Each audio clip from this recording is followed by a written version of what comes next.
It's time for Dr. Maren Anderson-Johnson's third and final presentation at Missouri Southern. Thank you for coming. I just wanted to let you know how we treat our guest speakers. We make them drive 8.5 hours from Decorah, Iowa, and then give 3 presentations at Missouri Southern in 4 hours. We did give her the 11 o'clock hour free, and then she gets to drive 8.5 hours back to Decorah tonight and teach classes tomorrow morning. So we appreciate that.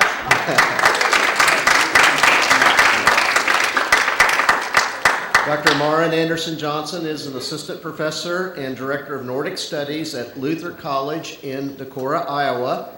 Luther has an enrollment of about 2,000 students. It's the oldest college founded by Norwegian immigrants in the United States.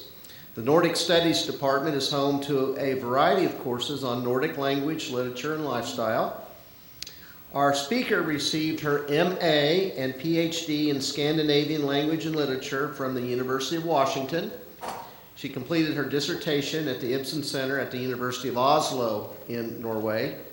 She is originally from Seattle, you know. That's my attempt at Nordic humor there. I'll have to throw in a few more you knows and did you know for you to get the effect. Dr. Johnson has near native fluency in Norwegian and advanced high proficiency in French. She also has advanced proficiency in Swedish and Danish and reading knowledge of German. So if you're counting languages, that's 5 in addition to English. So this is her third and final presentation. The title is In Search of Norway, Historical and Cultural Roots of a Young Nation. Please join me in welcoming Dr. Johnson.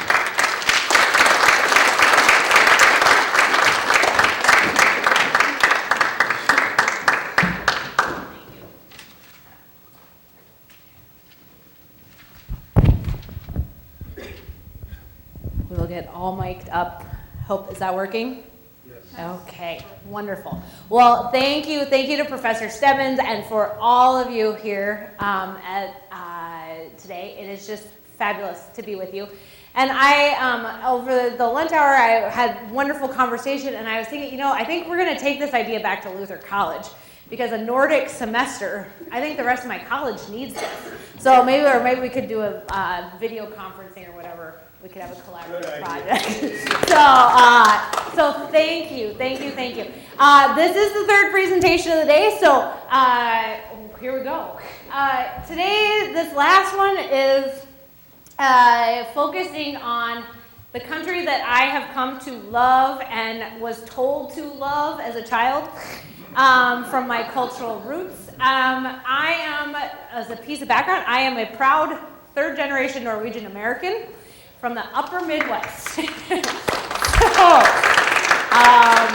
It is an identity that was ingrained in my ethos from birth.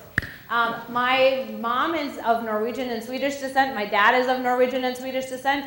In my mom's family, we never talked about the Swedish part. We only ever talked about being Norwegian. So it was a shock to me when I was 13 when my dad said, well, yeah, you're like an 8th Swedish. And I was like, whoa! I didn't know what to do with that.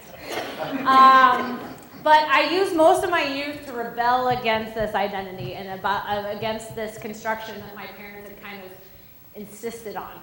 My grandfather made me eat this dish called lutefisk every Christmas, which is cod that is boiled and then baked, and it gets like a gelatin texture to it. And then you pour hot butter over it, and it's supposed to be good. It's not really, it's okay. If you put a lot of butter on it, which is not good for your arteries, and so then it's just kind of, spiral. So this is an identity I fought for most of my life. I even got sent to Norwegian language camp as a kid, and I was like, this is the worst thing ever, let's go to French camp. And so I entered college majoring in French and political science, and I was convinced I was going to be president of the United States. And it got to 17th century French poetry and said, oh, wow, I don't think I can do this. And enrolled in my first Norwegian language class, and it was awesome. And I felt not just from the cultural side and kind of cultural heritage and belonging, but I felt this kinetic academic passion developing. And little did I know, and then I had to graduate from college, and then I was like, oh gosh. You know, it's nothing like going home to mom and dad saying you're gonna get a BA in Norwegian language and literature. Yeah. Job, that's J-O-B, yeah. And so I applied to graduate school, and I got into graduate school, and then they said, well, do you wanna get a PhD? And I said, I don't think so. I said, why not? And so here we are. And so when we talk about searching and questing today, which is gonna be this next 50 minutes here, the story about Norway finding itself, I feel akin to this story because a lot of my own background was about kind of figuring out how to reconcile pieces to get to some sort of place, and now I teach Norwegian for a living. Awesome. I say to my students and my colleagues at Luther College all the time, I have the best job in the world. I really think I do. And so today we're going to talk about a place I love and a topic that I am really, really passionate about. So, to begin, I need your help. And I need you to turn to this person sitting next to you, and I'm going to leave these images up here, but I don't want you to recall on them or to rely on them. What do you hear? What do you think of? What's the first thing that pops into your mind when you hear the word Norway? Okay, I'm going to give you 30 seconds. The same person sitting next to you. Go.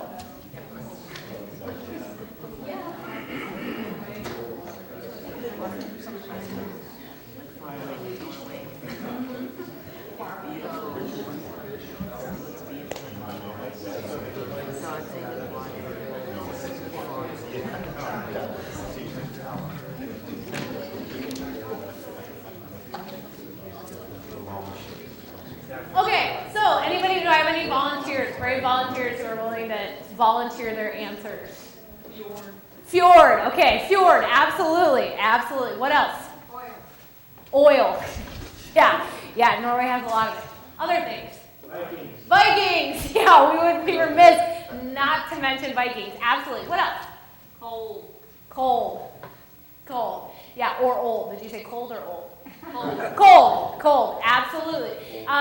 Everything above the Arctic Circle in Norway experiences about 90 days of total darkness during the winter time. Okay? That's about a fourth of the landmass of Norway lives in total darkness during the 90 days of the winter time. What's the reverse? 90 days of total daylight during the summertime. Okay? The extremes are significant. Oslo, the capital city of Oslo, which is on the map here, is towards the southern part of Norway. That is on the same parallel as Anchorage, Alaska. So when you are talking about daylight, winter, about the winter, lowest part of the winter, it's about 5.5 hours of daylight is what you get. I remember sitting in my my office at the University of Oslo, and you just kind of watch the sun go like, and it would be gone for the day. Just a slight blip. Okay, any other thoughts? Any other images, words, ideas that come to mind? Water. Yeah, absolutely. Significant amount of coastline. So you all pretty much hit on the images that I also conjured. We've got our Vikings, okay? Our Viking ancestors, the roots of Nordic culture. Cold and dark. That's often an image that's associated with Norway, okay? Cold and dark. We forget, though, that we have bright and warm during the other time of the year. So we forget that. Fjords, and of course, oil. Oil being one of the main exports of Norwegian economy right now, and one of the main pieces of its economic sustainability. So here is before we get going, I would like to situate us in Norway and give you a little bit of a visual portrayal of this country to get us situated to talk about this theme about the cultural and historical roots of this young nation. This is a speaking list video that has interesting images.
we're going to stop there, partially because of this vista. And I'm going to use this as an image that we're going to talk about in relationship to the conversation that we're having for this next little while. So, here is Norway. This is real, by the way. This is not, these are real portraits. Every time I watch this video, I still get goosebumps, because it brings me back to a feeling of being in a majestic place. What do we know about Norway today? What do we know? We know it's a country of 5 million people, 1 million people less than the state of Missouri itself. And there are 2 official languages in Norway. There's one called bokmål, or book language, and one called nynorsk, or New Norwegian. Very creative names. Within these 2 languages, there are about 40 to 50 dialects, depending on who you ask. So anytime you meet a Norwegian, they'll say, I speak either bokmål or nynorsk, and then you have to keep asking. Do you speak dialect? Yes. 97% of Norwegians do. Norway had the second largest percentage of its population emigrate between 1820 and 1920, only behind Ireland. In the US today, there are 5 million people who claim Norwegian American descent, so there are as many native Norwegians living in Norway as there are Norwegian Americans in the United States. And Norwegian Americans are really proud of that. Houston, Texas is actually the largest population of Norwegians outside of Norway currently, because of the connection with the oil industry. Norway is also the 2nd richest country in the world, with the largest capital reserve of any country in the world currently. So these are all factors that shape contemporary Norway, modern Norway, what we see as Norway today. And I am by no means a historian. My degree is in language and literature. But what we're going to investigate here is the people who are the key pillars to telling the story, to getting us where we are today in what we understand Norway to be. I will give a brief overview of some of the major cultural moments and how they shaped and continue to shape writing a Norwegian narrative well into the 21st century.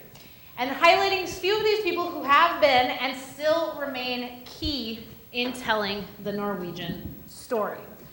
So let's head out on an expedition. First of all, we cannot start the Norwegian story without talking about the Vikings. The Vikings are key. Perhaps the most notable Scandinavian figures in history are the Vikings. They were very successful. They were not just successful in pillaging, but they were very successful in exploration and in trade and in developing their own systems of language and governance. The History Channel's most recent show, Vikings, has only worked to enhance the popularity of the Vikings. The years 800 to 1050 AD are the 2 key centuries in which the Vikings were exploring globally and settling in different locations, including Iceland. In this time, Iceland actually became a refuge for some Vikings who no longer wanted to be part of the society developing in Norway at the time. And of course, we know Leif Erikson, the great debate around Leif Erikson, and whether or not around the year 1000 he found America. In this time also, Vikings, it is believed, traveled as far as North America in the west, and Asia in the east, and even possibly into northern Africa. Cultural remnants in these locations remain, and they were known for their efficiency in shipbuilding, innovation, shrewd business skills, and especially trade. While yes, violence is a part of the narrative, and it is a part of the narrative that's still talked about today, the majority of Viking warriors, both men and women, were focused on travel and exploration as a way to strengthen their home cultures and provide resources they did not have access to in Norway. In 1015, King Olaf II established Christianity as the major religion of Norway. The decision drove many people to move to Iceland as almost religious refugees, wanting to still hold on to the old Norse religion, the gods of Thor and Odin and Freya. In the 2 centuries that followed, Norway descended into civil war with unclear succession plans over who would be king, and the struggle over religion what reigned supreme.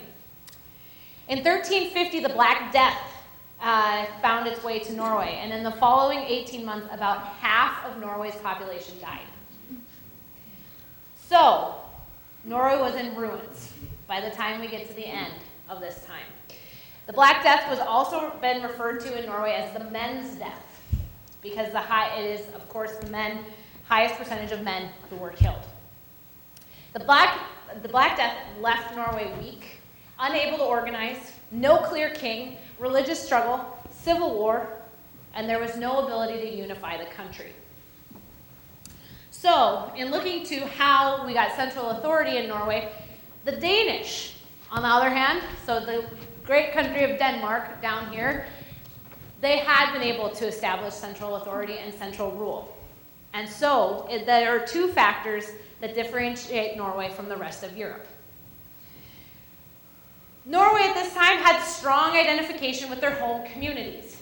Due to the topography and just the inability to travel within the country, people, and a lack of desire to, people found refuge in their home communities. The fear of the Black Death meant that people didn't want to travel. People didn't want to leave their home communities. And so there's great association with local identity. Secondly, the feudal system never developed in Norway. So there never were the same class stratifications as happened in the rest of Europe. So with no clear central authority in 1397, the Danish said, "Hey Norway, we've got a plan for you." A new union was entered into called the Kalmar Union that brought together the central authorities of Norway, Denmark, and Sweden. The Danish crown was the ruling party, and it was easy to subsume Norway into this union at this time because of the lack of central authority or any authority in Norway at the time. The biggest power of this union was, of course, foreign affairs. This unity lasted until 1523, when the Swedish king separated Sweden from the union out of their own national interests. For Denmark-Norway, however, the union continued until 1814, when Denmark had to give up Norway due to its position in the Napoleonic Wars through the Treaty of Kiel. Denmark was really reluctant to give their control of Norway, as they had assumed control also, at this point, over Greenland and Iceland. So, Denmark enjoyed having the coastline access and just the land mass associated with ruling over Norway. They enjoyed their status as the guardians of the North, but international agreement meant they had to surrender the Norwegian landmass.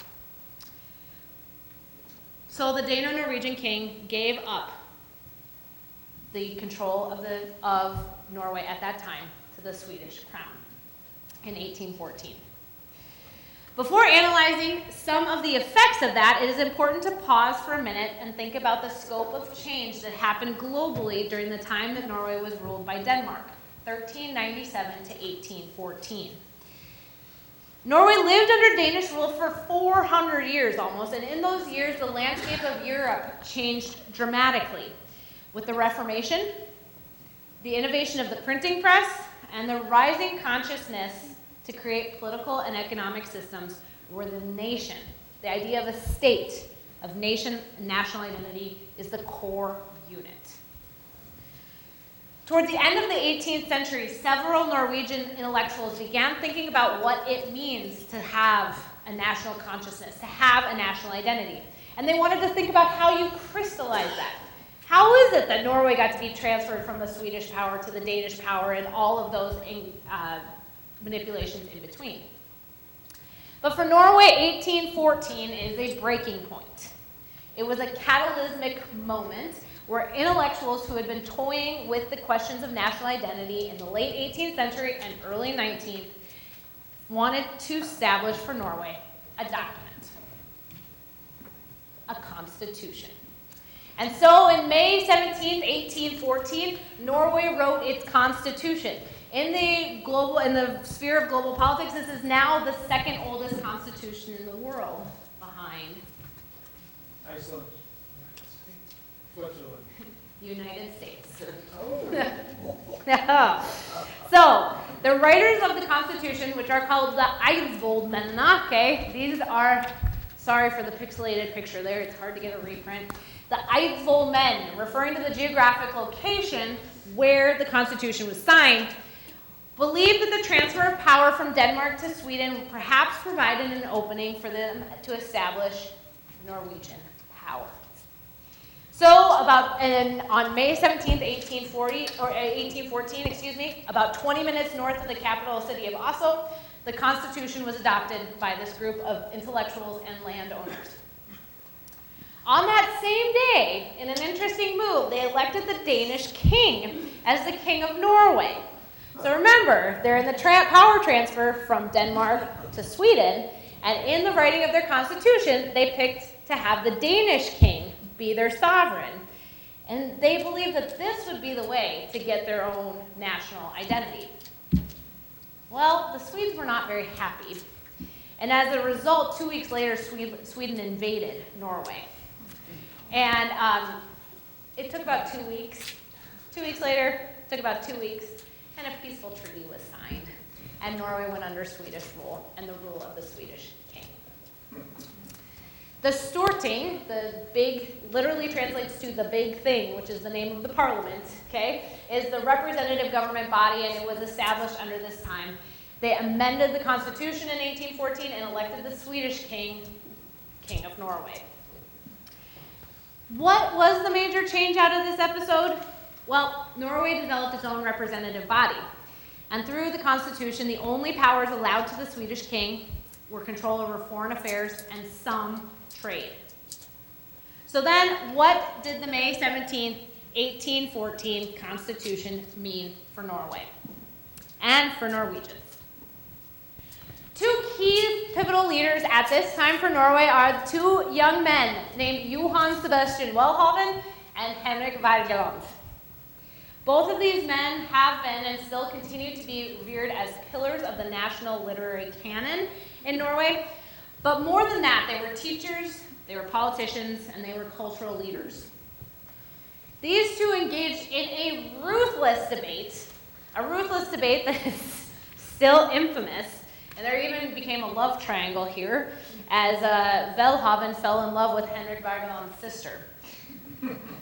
The central question to their debate was, how should Norwegian culture be formed? Should it be formed and informed by other European powers at the time, i.e. Denmark and Sweden?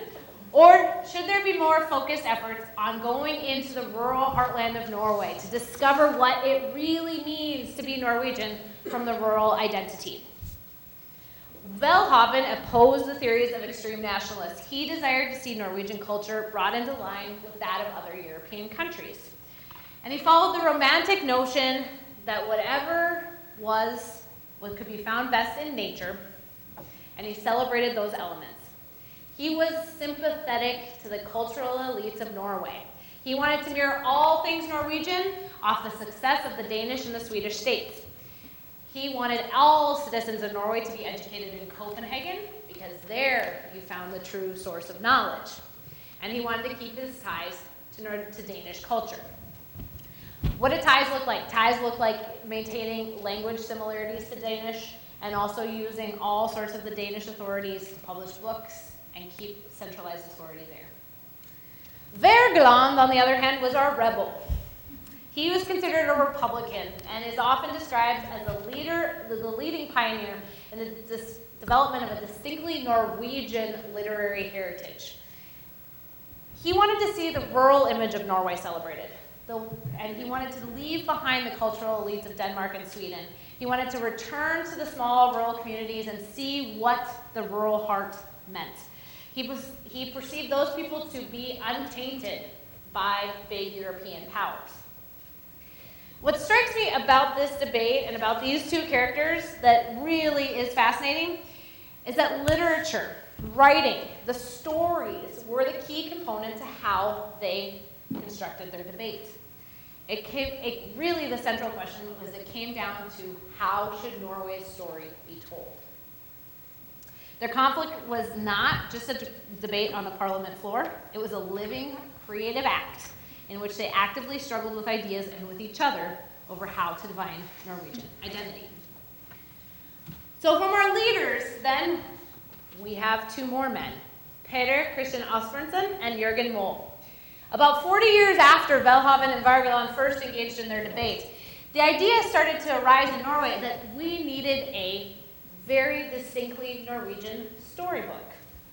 Now, it's not surprising that they wanted this because Snorri Sturluson, an Icelander, wrote the sagas of the Icelanders and the Norwegians in the 13th century. So, to see a 19th century author head out and try and collect the stories of the Norwegians, it's not a new idea. In 1841, a teacher, Peder Christian Asbjørnsen, and a pastor, Jørgen Moe, published the first version of the Norske Folkeeventyr, the Norwegian folktales. This volume took inspiration from the German Grimm brothers, who only a few years earlier had published their volume. Asbjørnsen and Moe spent 3 years traveling the Norwegian countryside, paid for by a stipend from the Norwegian government. They went out into small rural villages and sat down with the local storytellers and recorded the stories. For them, the major debate was, do you tell the stories in dialect? Do you tell them in the languages that are spoken in these rural villages? Do you clean up some of the images? Maybe the trolls shouldn't eat the little boy? All of these questions were very important into how they were going to edit this volume to become a national collection. They wanted to create unity, though, through the sharing of stories, through the telling of stories. They were very, very careful to attend to style and to content. They wanted people in Norway to be able to identify with the content, and so they took a more liberal approach. They wrote following the same rhythms and patterns as the oral storytelling traditions that they found in the rural communities. They wanted to use this text as a way for all Norwegians to find unity with each other, to find similarities with their fellow country person, from way down in Oslo to way in the north. Of course, our dear Henrik Wergeland, he was a great supporter of their work because he respected the rural traditional mode of storytelling. They used some of their narrative voice, but they took much less creative license and elevated the position of creatures like trolls. And the hero in all of Norwegian folktales is a poor little boy called the Ash Lad. All of these debates also center around the question of language. And so when we look at construction of stories, we also have to look at the construction of language. Standardizing the Norwegian language during the 19th century was a huge question. With the isolation and decentralization, how would somebody in northern Norway be able to connect and to speak well with somebody from southern Norway? The isolation of words, of structures and form created a very interesting and complex problem. Until a man named Ivar Aasen came along, and in 1843 he headed out on a 5-year quest. Again, it's all these stories are about questing. He headed out on a 5-year quest from 1843 to 1848 to record all the dialects that he could hear in Norway. And he went through and then recorded and tried to phonetically build a language structure and a language system. He created a written version of language called landsmål, or country language, rural language, and he believed this language most accurately expressed the sounds of dialects and speech patterns of Norwegians. This was an attempt to directly contest any sort of Danish or Swedish hegemony and influence into the Norwegian language. That form of language was called riksmål, or the rich people's language. So we are setting up a debate between landsmål, the rural language, and the privileged language. The majority of Olsen's research was conducted here on the west coast of Norway. And so and out of language reform and work, this is what we call nynorsk today, or New Norwegian. It's one of the 2 official languages of Norway, as I said at the beginning, and only about 17% of schools in Norway teach nynorsk.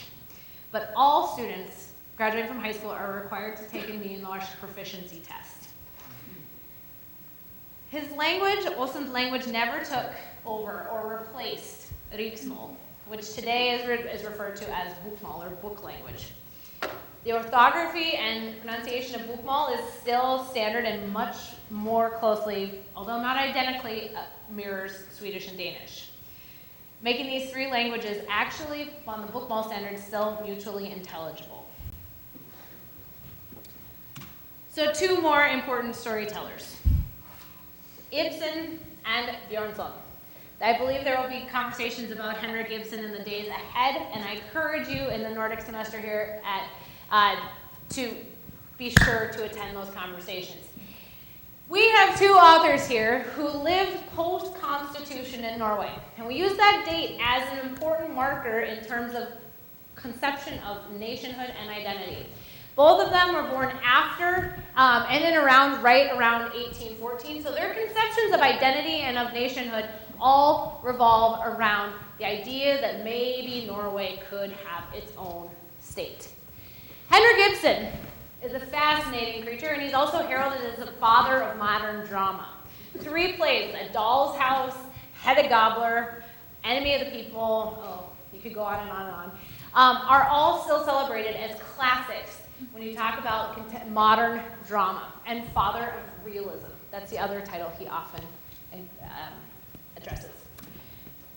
These two figures together created the canon of contemporary or modern Norwegian literature. Ibsen spent 27 years of his writing career actually outside of Norway. He was in Germany and Italy during those years, and in his most productive years, he always said, I could stand in Germany and Italy and look at Norway. And there I got the most critical view of my identity as a Norwegian. It was through distance that he could best see Norway. Bjørnson, on the other hand, was the Wergeland in this conversation. Bjørnson worked tirelessly in Norway throughout his entire career. He actually penned the lyrics for the Norwegian national anthem that is still sung today, and he wrote a text called Synnøve Solbakken, literally Synnøve of the sunny hill. And that text is perceived to be the late 19th century equivalent of any sort of Wergeland's work that said the rural is where the heart of the Norwegian identity lies. Bjørnson wanted to write the national story. Ibsen wanted to write about the human condition. And so Ibsen created for Norway a global presence, a global recognized international literary figure. Bjørnson wrote on the national level. As with all things in Norway, it's not 6 degrees of separation, it's 4, and for these men, it's 2. Both of them are connected and have been connected forever through marriage. Ibsen's son ended up marrying Bjørnson's daughter. And while the two men, for much of their careers, did not get along and did not like each other, it's kind of poetic that they ended up as in-laws. So through all of these debates, where does the story go from here? The 19th century was ripe with discussions about national identity and nationhood and searching for what it meant to be Norwegian. But as we've seen through all of these moments, really the discussion was between urban and rural. And the debate was fierce. So when does it actually come to fruition? Well, all of these figures work to shape a native of Norwegian national identity, and full national sovereignty does not become a reality for Norway until 1905. So, a violation of the constitution by the Swedish king allowed for the Norwegian parliament to declare independence, and the union between the two countries was dissolved in 1905. To solidify their national legitimacy at the end of the 20th century, or at the beginning of the 20th century, in Europe, Norway actually decided that they needed a king. So, as they did with their first constitution, they went back to Denmark. And they said, Denmark, do you have a spare? Cool, we'd like him. And so Prince Carl boarded a ship in June of 1905 and headed to Norway, And he changed his name from Prince Carl of Denmark to Prince Håkon, eventually King Håkon VII of Norway. He is the grandfather of the current King of Norway, so when we talk about nationhood, these ideas are relatively new. In contrast to many of the other European nations that get studied, Norway is a relatively young nation. It has thousands of years of history dating back to the Vikings, but our modern conception of nation states is only celebrating in this upcoming year its 114th year of statehood. It's not very old. Therefore, examining its history and talking about some of the cultural roots and debates that are central does reveal the tenuous nature of history and also of the human scope. So it's not the political questions that has led to the movements and questions of national identity. Rather, political structures stand and institutions were blended with influences from the Danish and Swedish forces. But the cultural identities and historical identities of this young nation flourished within the writings of authors and scholars and linguists in the 19th century. So, of course, this presentation is not an exhaustive list of all the storytellers, and especially the storytellers that have been key since 1905. But it is important to recognize, and I still think this still holds in Norway today, that the central debate centers around urban versus rural, peasant versus elite. And do you give power to the centralized sources in Oslo, or do you need to provide support to the smaller towns? Is maintaining geographic diversity a strength or a weakness? How do you tell that story? Even in today's Norway, there remains insistent obsession with remaining close to those sources who are perceived to have a special window into how Norwegians could and should see themselves. And the expression of that happens through literature. It happened in the 19th century through literature, and it still happens today. But these 19th century figures leave us an enduring product for Norway today to explore their cultural and historical roots. And that is where we will end for today. And if people have questions or comments or thoughts, I welcome them greatly. But thank you for journeying and questing along a story of some of Norway's cultural roots in the 19th century.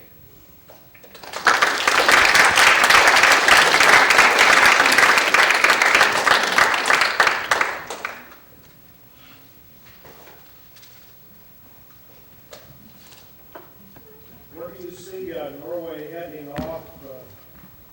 Are they going to stay in Scandinavia, or do they want to reach out to Europe with all those risks, or maybe reach to the other 5 million Norwegian descendants? Yeah, that's a good question. A couple things. So Norway is not in the EU. Norway has voted down twice a referendum to be part of the European Union, and I don't think that will not change in any, and they will want to maintain that sovereignty. Norway is very proud of its Norwegian American descendants, but they don't want to do much to help foster that relationship. One of the big issues for Norwegian Americans especially has been citizenship. And the Norwegian Parliament is just finally, after about 20 years of work, entertaining a bill for dual citizenship. You have never been able to be a dual citizen of any country and Norway. So many Norwegians, there was a huge wave of immigrants from Norway, especially after World War II. Many of those ended up in the Pacific Northwest, where part of my homegrown roots are. And many of them had never given up their Norwegian citizenship because they didn't want to lose the benefits associated with that. There is a strong thread of, like a lot of Europe, isolation politics that is gaining speed in Norway right now. So Norway could just decide to close borders, and I don't know. It'll be interesting to see. Well, the problem with that is, as you discussed the border with Russia, if Russia wants to get a little more aggressive, Yep. Norway says, well, I don't want anyone to be involved. Because in World War II, when Germany took them over, there wasn't anyone to help them out. Right, exactly. And the other complicating part about that is Norway is the only Scandinavian or Nordic country that is part. So Norway has a very strong relationship with NATO. The Secretary General of NATO currently is the former Norwegian Prime Minister. So in terms of global security issues, looking forward, especially on the Russian question, Norway would not be able to go up against Russia. It would be something like 1814. The Swedes come marching and the Norwegians go, and let Sweden take over. So yeah, No, significant questions. Yeah. Yeah.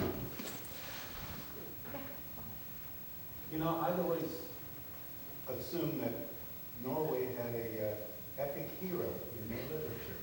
Yeah. No? No. Huh. The closest epic hero that you can get is Henrik Ibsen's work Peer Gynt.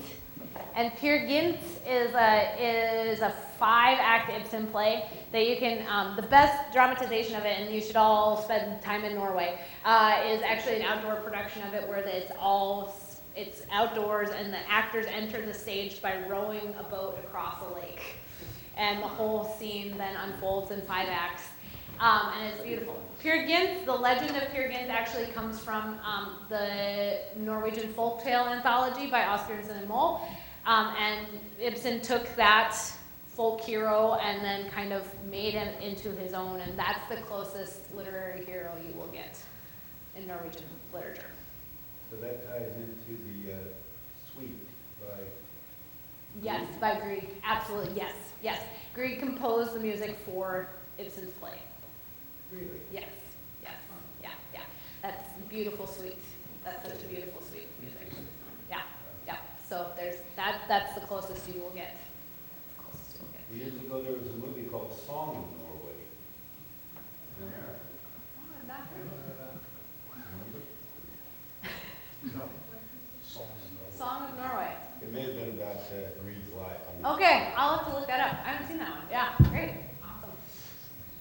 Yeah. Yes. Where do you see Norway fitting into some of the big issues shaking Europe now regarding immigration, refugees? Yeah, we were talking about this a little bit in the last one. So Norway has a very clear policy about immigration. So if you are a refugee or asylum seeker in Norway, you are placed throughout the country. And you need to be in that location for 5 years. You're given a job, you're given all the necessities to exist. It was an attempt to create geographic diversity. The language debate is one that is so huge because almost all Norwegians also speak English. So if you are a refugee or an asylum seeker coming to Norway, you probably will be able to interact with English a little bit easier. And so do you also require them to have to learn Norwegian? As many of my students at Luther say, okay, we're taking Norwegian, and they go home to mom and dad and say, what is that going to do for you? Where can we have an answer to that question? But that's another conversation. When at the height of the immigration crisis and migration crisis 3 years ago, Norway was actually paying people about $1,500 to leave Norway. Problem, Norway has not a national bank account or trust fund, let's call it a trust fund, a national trust fund valued at $1 trillion. Arguably, Norway has the money to take care of people coming into its borders. Does Norway have a humanitarian responsibility to do that? That's the question. There are 9 active political parties, 7 of whom are represented in the government currently. It's a leading coalition of 3 parties, and like the rest of Europe, the conservative swing has happened in Norway. So Sweden led the conservative swing and Norway followed after in 2014. This next fall will be another election, and it will be interesting to see which way the pendulum swings there. Norway has the power to make an incredible splash, especially on issues of immigration and human rights. Are they going to? Sounds to me, man, that this is almost a refutation of globalization. Yeah. Really? Yeah, yeah, yeah, yeah, yeah. The average household income in Norway currently is $120,000 US. That's the average household income. Last statistic I saw about the United States, it was somewhere between $45,000 and $55,000. So what we're looking at is double. And that, the affluence, the level of affluence is so hard to translate. And the issues that result from that level of affluence are significant, are really significant. Yeah. What percentage of that income is paid in taxes? So the base tax rate in Norway is 28% plus a 7.5% health care tax.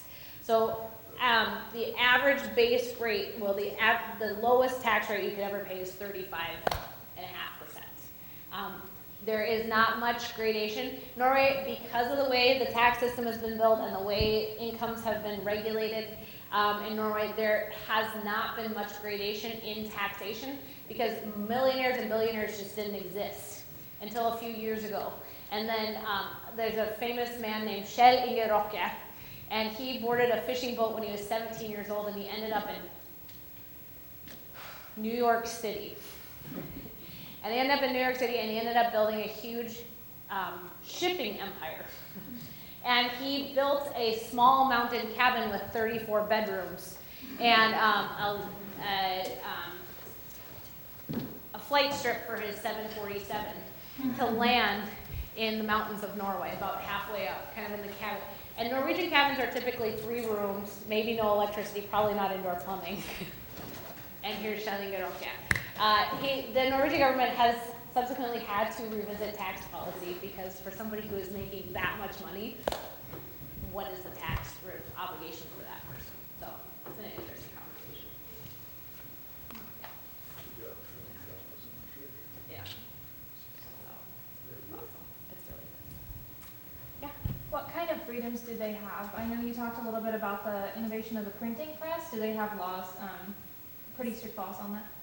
In terms of censorship and Like speech, yeah. speech, free speech. So their free speech clauses are very similar to what we have here in the United States. Yeah, yeah. So there's a lot of more government control, a lot of bureaucracy, a lot of the social welfare system is built on making everybody equal. That's how it succeeds. Standardization and normalization. We don't want to be exceptional. There's this amazing thing in Scandinavian identity called janteloven. If you want to Google it, it will make you feel really not great about yourself. Because it starts off with there's 10 rules of janta. And the number one thing is you are nothing, you are not special. And it goes like, you are not more special than anybody else. You should not think you're more special than anybody else. And it's like 10 principles that are reinforcing that. And that was an effort to say, this isn't about exceptionalism. This is about creating society for all people to be able to flourish. And in that, we have to have freedom of speech, of course. But in terms of structures, then it meant that they had to standardize everything. Yeah. And education, I always Yeah. have this question. In the United States, we pay for our education, rare exception. There it's free, but let's say you're 50 years old and you've had 4 children. Yeah. And you wanted to go back to college and be a professor like you are. Is that possible to get the state to pay for it at age 50? Absolutely. Absolutely. Just wondering. Yeah. Yeah. 100%. Yep. No, it's tuition free at all levels. I teach at a private institution. It is much easier for my students, and it's much more cost effective for my students to go spend a semester in Norway than it is to spend a semester at Luther. They pay about half of what they pay because they're not paying tuition. Yeah. So what is the state of public education in Norway? Do you have more private universities than public universities? Public. It's all public.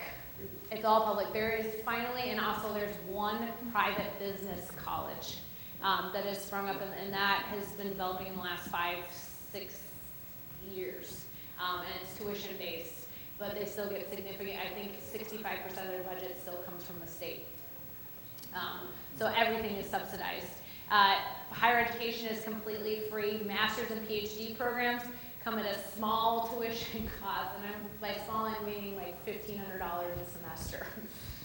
And when you're a university student in Norway, you are given about a $1,500 stipend every month just for living expenses, to pay for your food, for your books, for existing as a student. They don't want you to have to worry about living costs. They just want you to be a student. So does that make your scholarship better? Yeah, In your experience? yeah, You have better scholarship in Norway yeah, than compared to. yes. More competitive, more aggressive scholarship for sure. Absolutely, absolutely. Their PhD programs are structured completely differently too, with no teaching responsibilities. So you walk into a PhD program with a project proposal, and then you're executing that project proposal in the 3 years. And if you complete your dissertation in those 3 years, then they give you a job for a year, full-time job for a year. I messed up by going to the University of Washington. I know. Yeah. Are the social strengths of Norway similar to Sweden and Finland and Minnesota? In terms, social strength in terms of, Well, the social services, now you pay more taxes, you Yeah. receive more benefits, Yeah. you have a social obligation yes, to pay your and work your share. yep, absolutely. The whole model post-World War II is built off of, everybody 100% employment. So the Social Democrats were the party that came into power in Sweden and in Denmark and in Norway after World War II. And the Social Democrats, their main platform was 100% employment.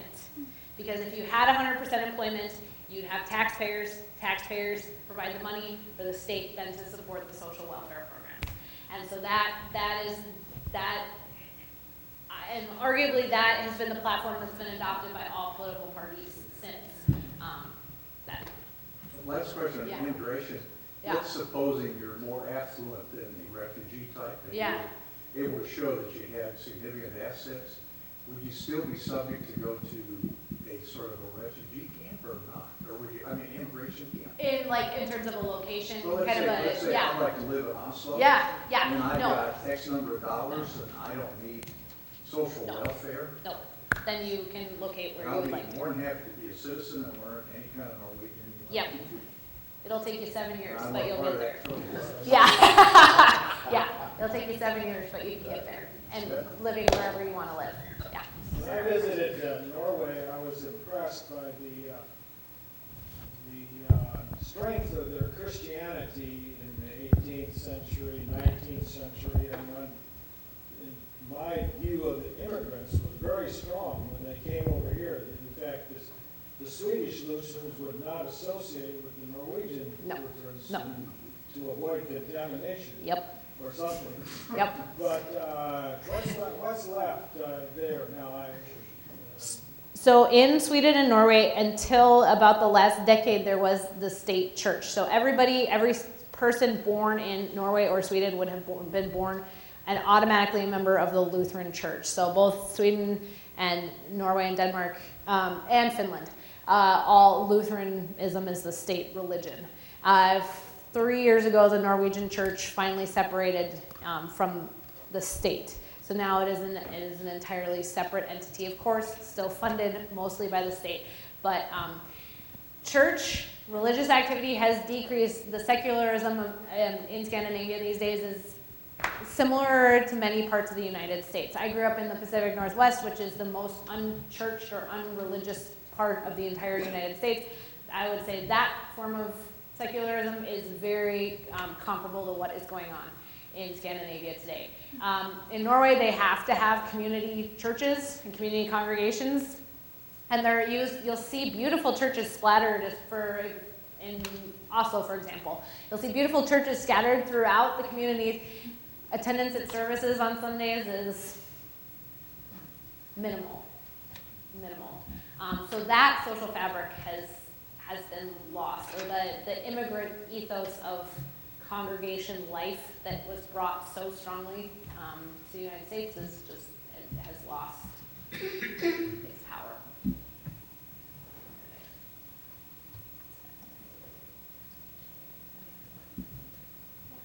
You had mentioned about a 7.5% tax on healthcare For healthcare. for healthcare. Yeah. Now, so do they have the individual healthcare or is it state-run? It's all state run. Oh, So okay. it's all state run and no additional fees on top of that 7.5%. So when you pay your 7, you'll never get a bill from a doctor's office, ever.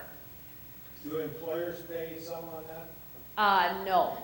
No. So It's all you're, individual. it's all individual and intentionally to not make health insurance tied to employment. Yeah. Well, perhaps a final question, what about the future? In Norway, aren't the Norwegians concerned about their birth rates and the higher death rate than Yeah. higher birth rates? Yeah. Eventually, what's going to happen to the whole ethos of the Nordic countries? I mean, I've seen it said in anthropology, for 250 years we'll have no more blue-eyed, blonde-haired people in Yeah. the North. Yeah.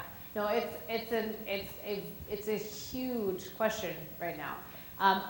I think most, I'd say 18 to 35-year-olds are not entertaining that question. If you are 55 and above in Norway today, that is the only question you ask. My closest thing I have to a Norwegian grandfather, we talk almost weekly, and he just gets on Skype and he just hangs his head and he's like, Maren, I don't know what we're doing. He appreciates the fact that, yes, all of these oil profits have been put into a national savings account, but who's going to be there to use them? And how long will that national savings account actually last them if, say, tomorrow they decided to turn off their oil tax? So then the whole model could be eradicated in 25, 30 years within the scope of a generation. And it's a model that has arguably been built within the scope of a generation. We look at post-World War II in Norway. Norway was decimated by World War II, decimated. The city of Oslo, I still call it the country bumpkin of Europe. You go to Stockholm, you go to Denmark or Copenhagen, and you have these incredible old structures and buildings. And Oslo, you get there, and most of it's post-1950 builds. So Norway in and of itself is a construction that is still occurring. And so they're trying to build culture as we go, but it is fragile. And birth rates, the latest headline I saw a couple weeks ago in the front page of the Norwegian national newspaper was, is it cool, are they kult å få 4 barn? Is it cool to have 4 kids? And that there's a wave because parental leave and for support for children and for families is so significant and so guided that people are now like, well, hey, I can get a year off my job at full pay, have a kid, maybe work for 6 more months, have another kid, maybe work a little bit more, have another kid, and maybe we'll have 4 kids, and woohoo!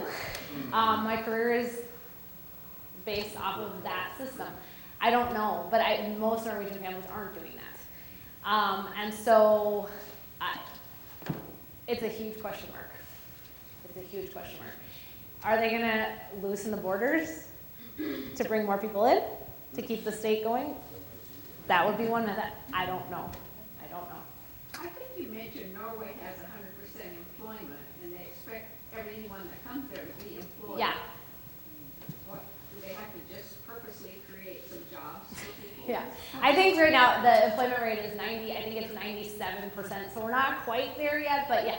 Yeah, so everything, yeah, you sometimes have to create jobs. Sweden went to the 6-hour workday. They instituted nationally a 6-hour workday. That's what it is. And that was instituted a couple months ago. That now Sweden only goes to a 6-hour workday. That gives more jobs in a way because if you have to work, if you have an industry that requires 24-hour work, you've got now 4 shifts instead of possibly 3. So there, yeah, it's fascinating. It's fascinating. The average, if you're a manager at 7-Eleven, you make about $23 an hour in Norway. So, awesome. You guys hung in there long. Thank you.